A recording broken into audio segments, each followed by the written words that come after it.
How do you protect yourself if you're ever in the middle of an attack like the Boston bombings? Joining me now is Evgenia Pampouras, a former special agent in the Secret Service and a security expert. Good morning to you. Good morning. You give some points here, and one of the first ones you say is obviously for people to just be aware of their surroundings. We've seen this photo now released for the first time today where there was a duffel bag next to a mailbox, and yet hundreds of people around it ostensibly didn't notice it. What should they be looking for?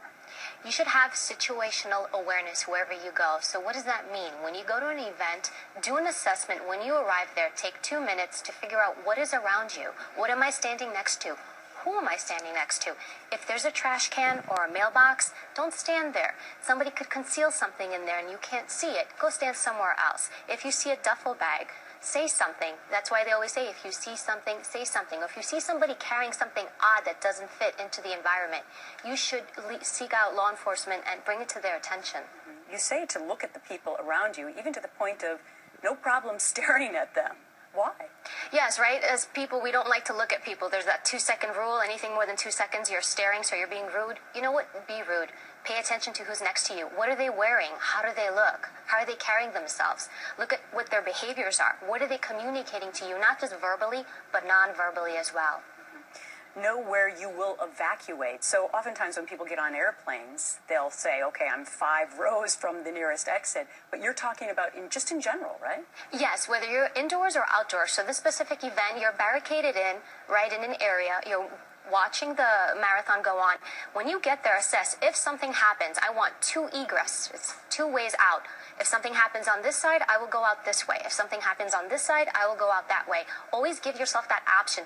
Don't try to figure it out when it's happening, because those few seconds that it takes you to figure out what to do when things break bad, that could cost you your life. Let's take a look now at that picture that I was alluding to. Here is the picture of the backpack. They believe the bomb may have been inside of that. It's next to some sort of a mailbox container there. What do you make of that when you see that photo? When you look at that, it doesn't fit in there. It's just sitting there. No one said anything. No one's paying attention. It's very obvious. Somebody should have picked up on it. But we collectively as people, we're so focused on ourselves and what we're doing. We don't stop to look around us. We assume police are going to take care of everything. Well, you know what? There's one officer to maybe 500 people, 1,000 people. How much can that officer see? Finally, what about our kids? What do we tell them? A lot of people think that this is a very sensitive topic, and it is, but there's a great way to deal with it. We talk about fires, and we do fire drills in school, so why is this any different?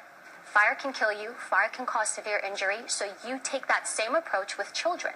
And it's the way you present the information. If you're calm, if you're collected, if you're logical, and you relay this to your child, they will understand. But if you're scared, if you're fearful, if you're emotional, that will transcend onto your child, and when something happens, they will draw on those emotions. I know so many parents grappling with that, myself included, so thank you so much for that advice. Evgenia Pampouras, former special agent with the U.S. Secret Service, she knows what she's talking about. Thank you. Thank you.